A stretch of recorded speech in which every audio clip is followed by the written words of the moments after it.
এখন দি card কম্পোনেন্টটাকে convert করব। আর এই ভিডিওটা একটু মনোযোগ দিয়ে দেখবেন, কারণ আজকে অনেক কিছু শেখার আছে। তো শুরুতে আমি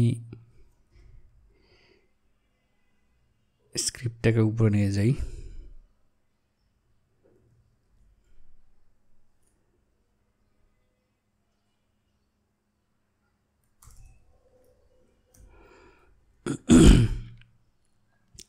এখানে দেখেন যে ইম্পোর্ট স্টেটমেন্টগুলো এগুলো সেম থাকবে কার্ড কম্পোনেন্টের জন্য। আর আমরা ধীরে ধীরে এই নিচের কোডগুলোকে কম্পালশনে পেয়ে কনভার্ট করব। শুরুতে আমরা আমাদের ডেটা প্রপার্টি ছিল 4টা, এই ডাটা প্রপার্টিকে আমরা কনভার্ট করব।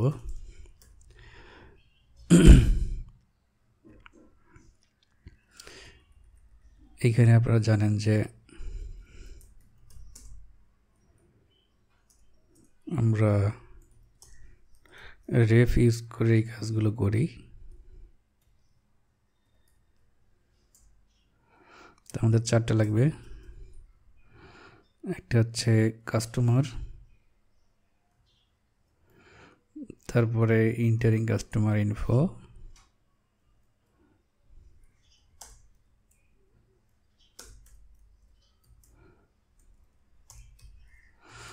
এটা ডিফল্ট ভ্যালু ছিল ফলস,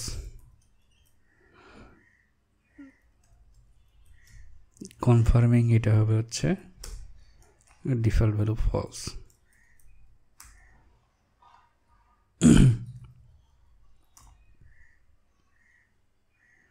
তাহলে ডেটার কাজগুলো হয়ে গেল। এখন হচ্ছে আমাদের মেথডগুলোর মধ্যে দেখেন এখানে আমাদের আসলে 2টা মেথড ছিল হচ্ছে স্টোরের মেথডকে ম্যাপ করার জন্য। তো আমরা যেহেতু কম্পোজিশন পে ইউজ করতেছি, এখানে আমরা ম্যাপ না করে ইউজ করতে পারি, সরাসরি স্টোর ডট মেথডের নেম কল করলেই হবে। তো এই দুটো আমি করতেছি না, যেখানে দরকার সেখানে এভাবে কল করব। আর কনফার্ম নাও এই মেথডটা আমাদের দরকার হবে।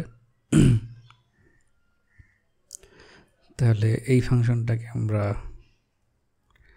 একটা ফাংশন বানাই।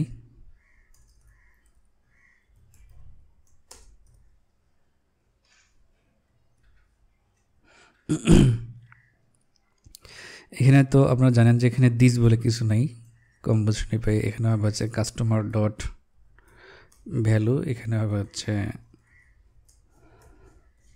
ফোন ডট ভ্যালু, এখানে হবে হচ্ছে কার্ড আইটেমস। এই কার্ড আইটেমসটা আবার হচ্ছে আমাদের দিস ডট কার্ড আইটেমস ছিল। এই কার্ড আইটেমসটা ছিল হচ্ছে আমাদের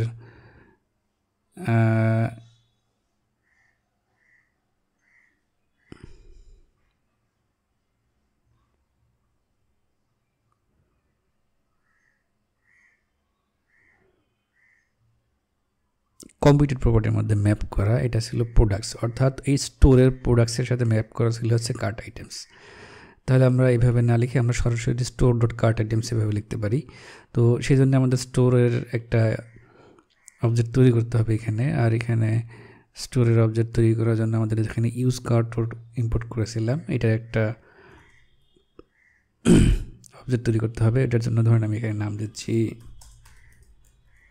কার্ট স্টোর। এখানে কার্ট স্টোর থেকে আমরা এভাবে কল করলে আমাদের স্টোরটা পাওয়া যাবে। তাহলে এখানে কার্ট আইটেমসটা হচ্ছে ডাইরেক্টলি সেই cart store dot products, cart স্টোরে যে প্রোডাক্ট আছে সেটাকে আমরা কার্ট আইটেমসের রেখে দিয়েছিলাম। এখন এখানে দিস ডট কনফার্মিং হবে না, এখানে হচ্ছে confirming dot value.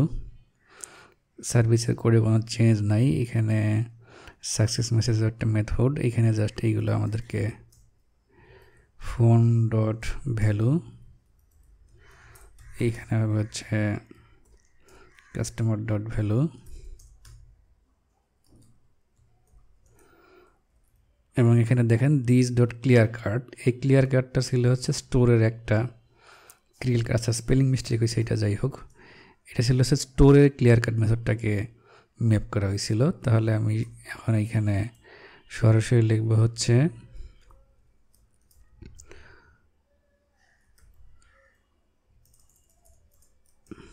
Card store dot clear card. এইভাবে আমাদের স্টোরের অবজেক্ট তৈরি করে সেই স্টোর ডট বিভিন্ন মেথড এবং প্রপার্টি আমরা এখানে অ্যাক্সেস করতে পারবো। তো এখানে দেখেন আরেকটা জিনিস আছে, সেটা হচ্ছে router, this dot dollar router. তো এইটা এখন আমরা আসলে কীভাবে পাবো? এইটা পাওয়ারও উপায় সেম, আমাদের ফাংশনটা ইম্পোর্ট করতে হবে। আর এই ডলার রাউটারটা হচ্ছে ভিউ রাউটার প্যাকেজ থেকে পাওয়া যায়। তাই আমাদের ভিউ রাউটার প্যাকেজ থেকে আমাদের কম্পোজিশন এপিআই সিনট্যাক্সে ইউজ রাউটার ইম্পোর্ট করতে হবে।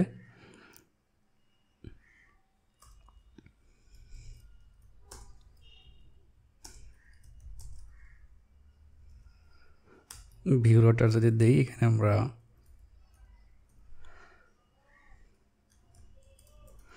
ইউজ রাউটারটা ইম্পোর্ট করতে পারবো। তাহলে এই ইউজ রাউটার ইউজ করে এই ডাইরেক্ট অবজেক্ট তৈরি করতে হবে। তাহলে আমরা এখানে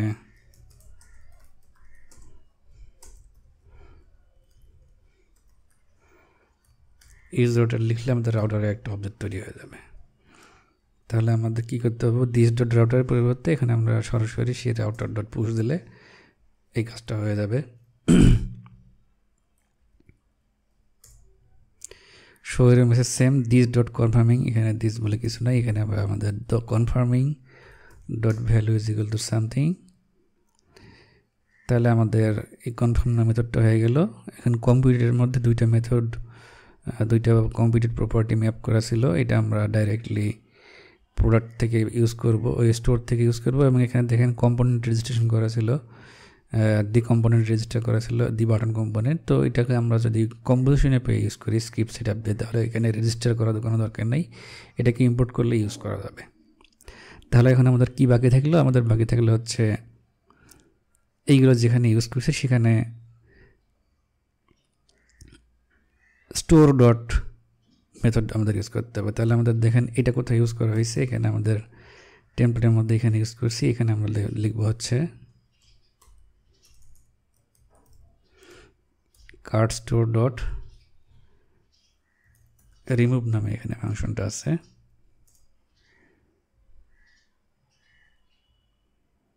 তাহলে এটার কাজ হয়ে গেল। এখন ক্লিয়ার কার্ড এটা কোন জায়গায় ইউজ হয়েছে দেখে আসি চলেন। এটা আসলে স্ক্রিপ্টের মধ্যে ইউজ হয়েছিল, টেমপ্লেটের নাই, তাহলে এটা আর চেঞ্জ করার দরকার নেই। এখন আমরা কম্পিউটারের মধ্যে দেখি এখানে কার্ড আইটেমস কয় জায়গা আছে দেখে আসি। এখানে আছে কার্ড আইটেমস, এটা আসলে হবে হচ্ছে কার্ড স্টোর ডট প্রোডাক্টস, যেহেতু এটাকে আমরা কার্ড আইটেমস হিসেবে ইউজ করেছিলাম অপশন এপিআই দিয়ে।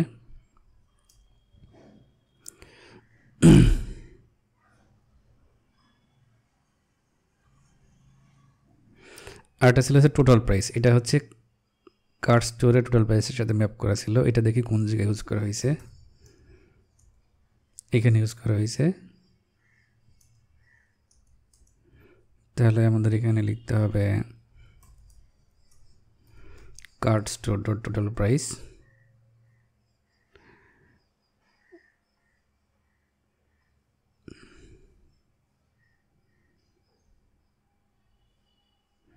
আশা করা যায় সবগুলো হয়ে গেছে, আমরা চেক করে আসি এটা।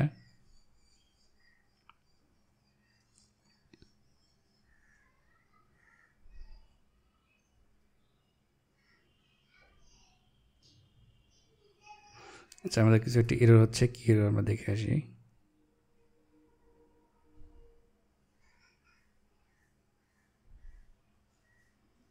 রেফ ইজ নট ডিফাইন্ড, ওকে, রেফটা আমরা ইম্পোর্ট করি নাই।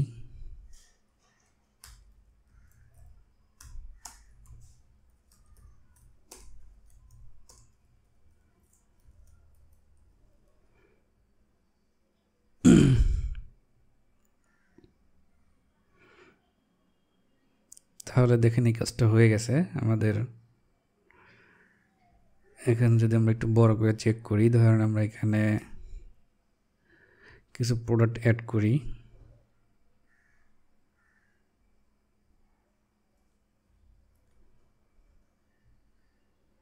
এটা এখানে অ্যাড হয়ে গেছে।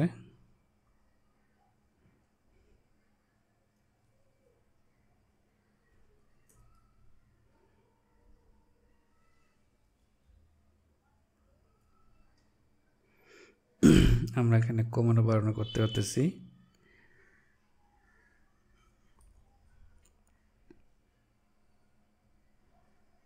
যদি আমরা ডিলিট করি, ডিলিটের কাজ হচ্ছে, চেক আউটের কাজ হয় কিনা চলেন দেখে আসি।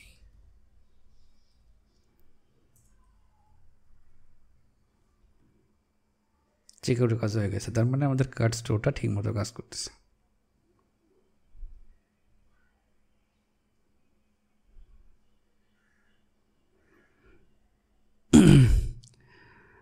তাহলে আমাদের ম্যাপ স্টেট, ম্যাপ অ্যাকশনস এগুলো দরকার নাই। আমাদের অপশনস এপিআর সব কোডকে রিমুভ করে দিচ্ছি। এটা হচ্ছে আমাদের কম্পোজিশন এপিআর সিনট্যাক্স। এখানে আমি আজকে আরেকটা জিনিস দেখাবো, যেহেতু আমি বলেছি যে আমি থিওরিটিক্যাল আলোচনা খুব একটা করবো না, যখন যেটা দরকার হবে তখন সেটা একটু করে নেব। তো আজকে আমি একটা জিনিস থিওরিটিক্যালি ডিসকাস করে নেব, সেটা হচ্ছে আমরা যে এখানে রেফ ইউজ করেছি, সেই রেফগুলো আমি আগেই বলেছি যে এই রেফ ইউজ করাতে কী করে, ভিজিএস হচ্ছে এখানে এই প্রত্যেকটা ভেরিয়েবলের জন্য একটা প্রক্সি ভেরিয়েবল তৈরি করে নেয় এবং সেই ভেরিয়েবলগুলো চেঞ্জ হলে এটাকে অবজার্ভ করে সেই চেঞ্জটা আমাদের টেম্পারের মধ্যে চেঞ্জ করে দেয়।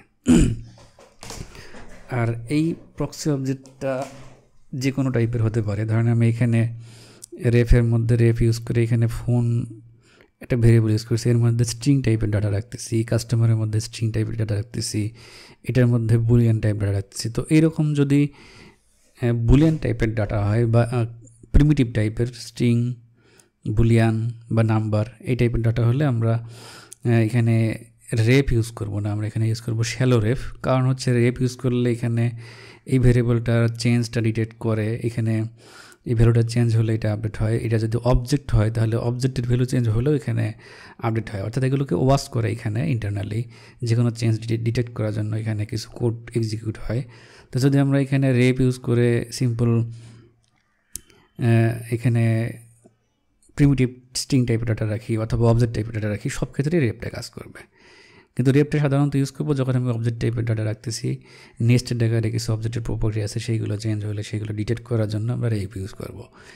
কিন্তু যদি আমাদের এই ভেরিয়েবলের টাইপটা শুধু নাম্বার বা স্ট্রিং বা বুলিয়ান এই টাইপের হয়, তাহলে সেক্ষেত্রে আমরা এখানে রেপ ইউজ না করে শ্যালো রেপ ইউজ করবো। কারণ শ্যালো রেপটা হচ্ছে একটু অপটিমাইজড। এখানে শ্যালো রেপ ইউজ করলে এখানে এটা হচ্ছে নেস্টেডলি এটা অবজার্ভ করে না, যদি কোনো প্রপার্টি চেঞ্জ হয় সেটা করে না। আমাদের সাধারণত এই ক্ষেত্রে আমাদের নেস্টেডলি আসলে চেঞ্জ ডিটেক্ট করার দরকার নেই, কারণ এখানে প্লেন টেক্সটে অথবা নাম্বারে বা বুলিয়ানে এখানে ভ্যালু থাকবে। সেক্ষেত্রে আমরা এখানে রেপ ইউজ না করে শ্যালো রেপ ইউজ করব। আমাদের সাধারণত এই টাইপের ভেরিয়েবলে শ্যালো রেপ দিয়ে আমাদের সব টাইপের কাজ হয়ে যাবে, রেপ আমাদের খুব কমই দরকার হবে। তাহলে আমরা এখন এই রেফের জায়গায় আমরা ইউজ করবো হচ্ছে শ্যালো রেপ। এটার পারফরমেন্স অনেক বেশি।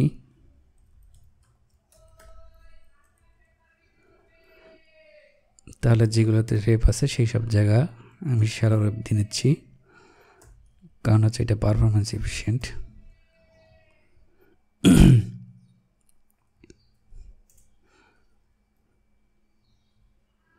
তাহলে আমাদের সেম কাজই হবে। আমরা চেক করে আসি।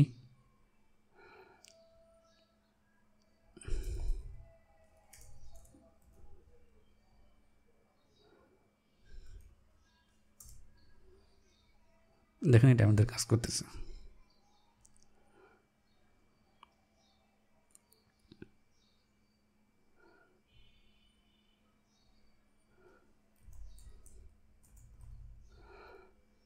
সব ঠিকঠাক মতো কাজ করতেছে। তার মানে আমাদের এই ক্ষেত্রে শ্যালো রেপ ইউজ করলে কোনো সমস্যা নাই।